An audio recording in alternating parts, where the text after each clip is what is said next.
తాకట్లో ఉన్న బంగారాన్ని విడిపించి ఆ రోజున మార్కెట్ ధర కట్టి మిగిలిన డబ్బును మీకు అందిస్తుంది కొమ్మూరి గోల్డ్.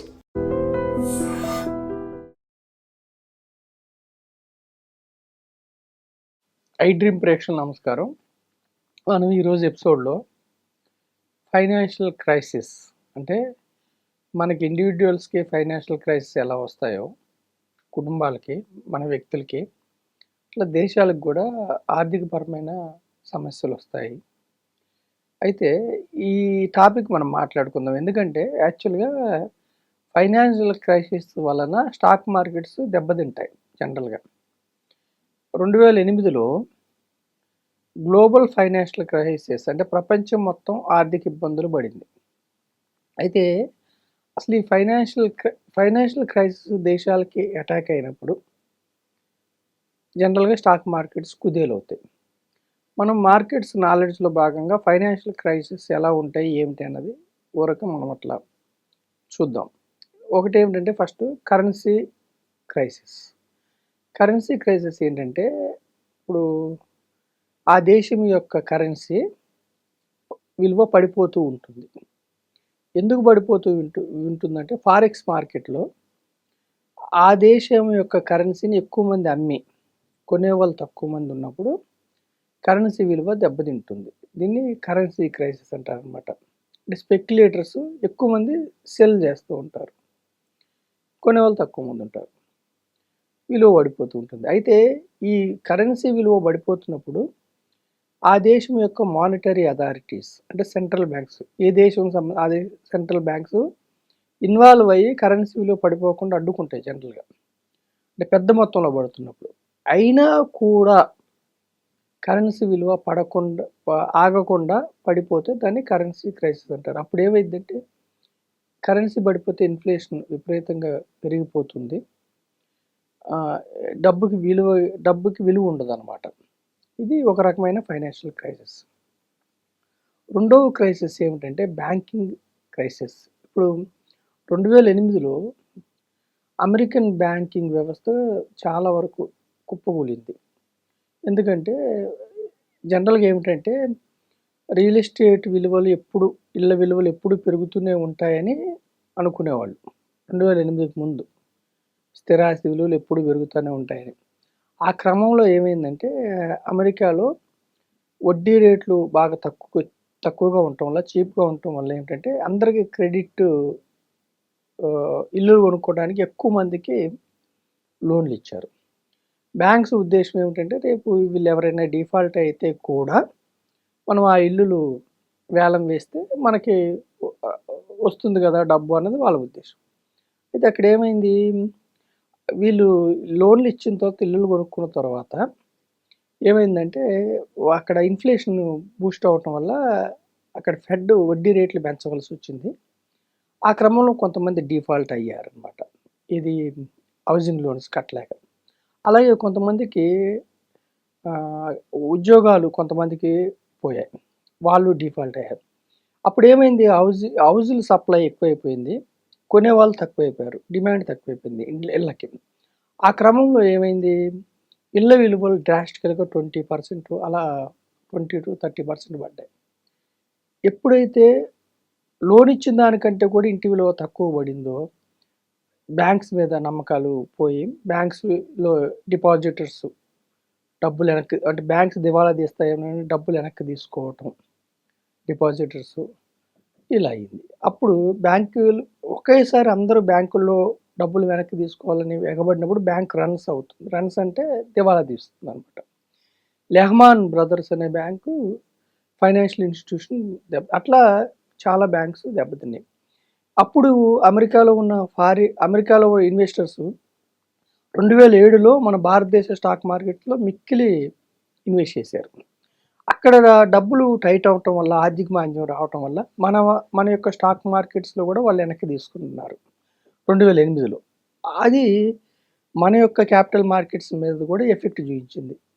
60% 2008లో 60% మన యొక్క స్టాక్ మార్కెట్స్ పడినాయి. అంటే 21,000 ఉన్న సెన్సెక్స్ సుమారుగా 8,000కి వచ్చింది. అంటే ప్రపంచం మొత్తం ఒక దేశానికి లింక్ ఉంటుంది కాబట్టి ప్రపంచం మొత్తం క్యాపిటల్ మార్కెట్స్ దెబ్బతిన్నాయి, ఆర్థిక మాంద్యం వచ్చింది, చాలామందికి ఉద్యోగాలు పోయినాయి.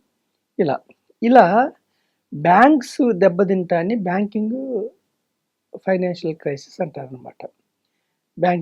అయితే బ్యాంక్స్ దెబ్బతిన్నప్పుడు జనరల్గా ఏంటంటే మానిటరీ అథారిటీస్ అంటే ఆ దేశం యొక్క సెంట్రల్ బ్యాంక్స్ ఇన్వాల్వ్ అవుతాయి. అయితే అమెరికాలో, యూరోప్లో బ్యాంక్స్ దెబ్బతిన్నాయి, కానీ ఒక విధంగా చూస్తే మన ఇండియన్ బ్యాంకింగ్ వ్యవస్థ చాలా స్ట్రాంగ్ అనమాట. మన బ్యాంకింగ్ వ్యవస్థ ఎందుకంటే మన రిజర్వ్ బ్యాంక్ ఆఫ్ ఇండియా టైట్గా అబ్జర్వ్ చేస్తూ ఉంటుంది. మన దగ్గర పెద్దగా బ్యాంక్స్ దివాలా తీయలేదు. మన దగ్గర ఏదో కోఆపరేటివ్ బ్యాంక్స్ అంటే చార్మినార్ బ్యాంక్ కానీ, కృషి బ్యాంక్ కానీ, అలాగే Punjab and Maharashtra cooperative banks ఇట్లాంటివి దివాలా తీసినాయి.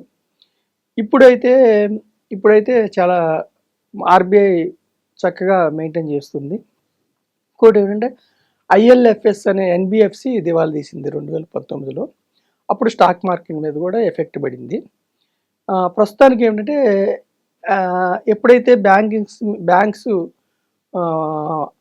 గవర్నెన్స్ కానీ ఫ్రాడ్ అయినప్పుడు, ఇప్పుడు గ్లోబల్ ట్రస్ట్ బ్యాంకు 2004లో ఇబ్బంది పడింది. అంటే వాళ్ళు కొన్న స్టాక్స్ అర్షద్ మెహతా స్కామ్ వల్ల కావచ్చు, global trust bank Ketan Parekh scam వల్ల ఇబ్బంది పడింది. అప్పుడు ఏం చేశారంటే ఓరియంటల్ బ్యాంక్ ఆఫ్ కామర్స్లో మెర్జ్ చేసి టెంపరీగా డిపాజిట్స్ వెనక్కి తీసుకోవడం ఆపి మెర్జ్ చేసి మళ్ళీ నార్మల్ అయిన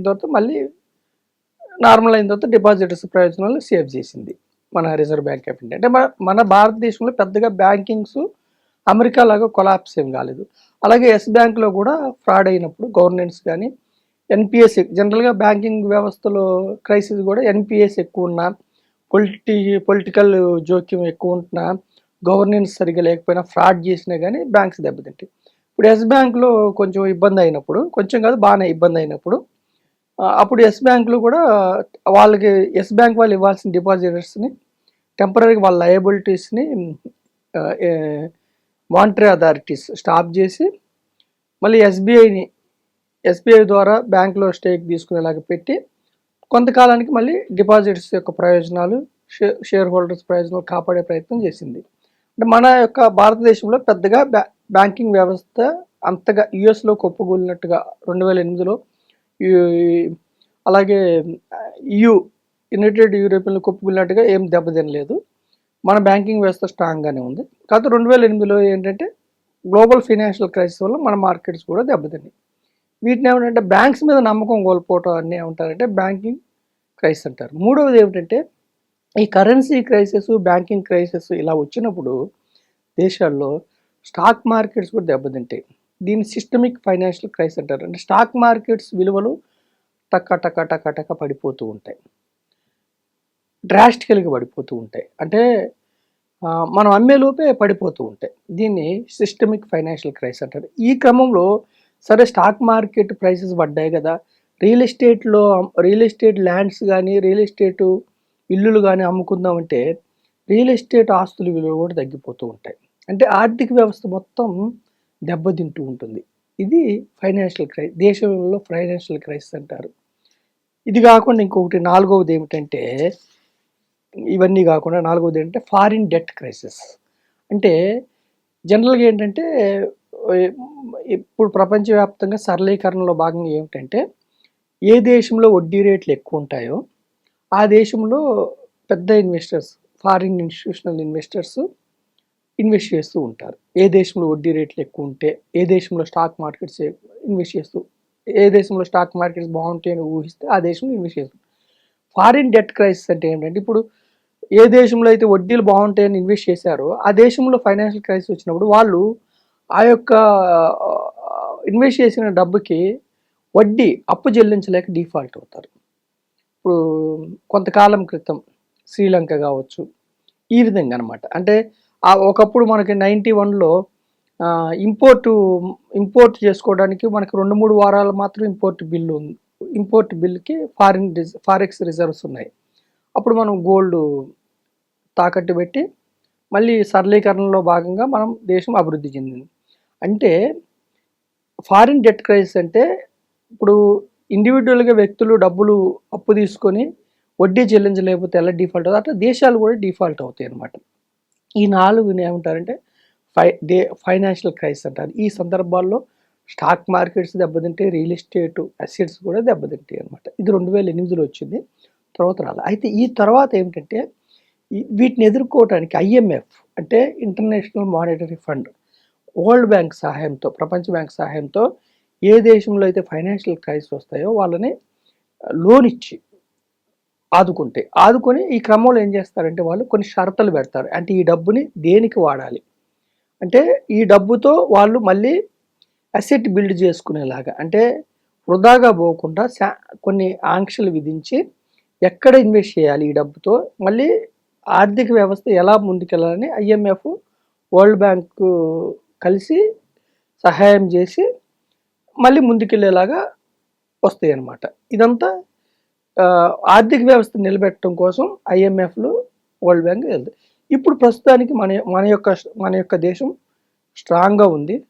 లిటిల్గా ఫారిన్ ఇన్స్టిట్యూషనల్ ఇన్వెస్టర్స్ గత కొంతకాలంగా 2-3 సంవత్సరాల నుంచి మిక్కిలి అమ్మటం వల్ల లిటిల్గా కొంచెం మన యొక్క క్యాపిటల్ అకౌంట్ నుంచి వాళ్ళు డబ్బులు వెనక్కి తీసుకోవటం వలన స్టాక్ మార్కెట్స్ కొంతవరకు దెబ్బతింటున్నాయి. కానీ ఇక్కడ మనకు అనుకూలమైన అంశం ఏమిటంటే డొమెస్టిక్ ఇన్స్టిట్యూషనల్ ఇన్వెస్టర్స్, అంటే మన ఇన్వెస్టర్స్ నెలకి 32,000 కోట్లు సిప్పు రూపాయలు, అంటే మన యొక్క ప్రజలకు అవగాహన కలిగి క్యాపిటల్ మార్కెట్స్ మీద నమ్మకం ఉంచడం వలన మన యొక్క స్టాక్ మార్కెట్స్ గత 2 ఏళ్ల నుంచి అక్కడక్కడే కదలాడుతున్నా కానీ మనకి ఇబ్బంది లేదు. లాంగ్ టర్మ్ పాయింట్ ఆఫ్ వ్యూలో ఇన్వెస్ట్మెంట్స్కి మనకు వచ్చిన ఇబ్బంది ఏం లేదు. ఫైనాన్షియల్ క్రైసిస్ ఎలా ఉంటాయని అర్థం కావడానికి మాత్రమే నేను ఈ ఎపిసోడ్ మీ ముందు ఉంచాను. ఇన్వెస్టర్స్ ప్యానిక్ అవ్వకుండా లాంగ్ టర్మ్ పాయింట్ ఆఫ్ వ్యూలో ఇన్వెస్ట్ చేసుకుంటే మీకు ఎటువంటి ఇబ్బంది లేదు. Thank you so much. And for more videos, Please subscribe to iDream. Please subscribe to iDream. Please subscribe iDream. And please subscribe to iDream. For more videos, subscribe to iDream. please like, share and subscribe to the channel. Congratulations, iDream. Subscribe to iDream. Subscribe to iDream. So subscribe to iDream Media. iDream की iDream team अंदर की huge congratulations. Please subscribe iDream Media. Please subscribe to iDream. Subscribe iDream. Please subscribe to iDream. iDream అంటే నా కళల channel subscribe చేసుకున్న నోరు తిరుగుతలేదు, మీరైతే గంట గుర్తు కొట్టండి. For more such videos, please subscribe to iDream. Subscribe to iDream. Please subscribe to iDream. Please subscribe iDream Media. Please do subscribe to iDream. Please subscribe to iDream Media. For best entertainment and information, please subscribe iDream. And don't forget to subscribe to iDream.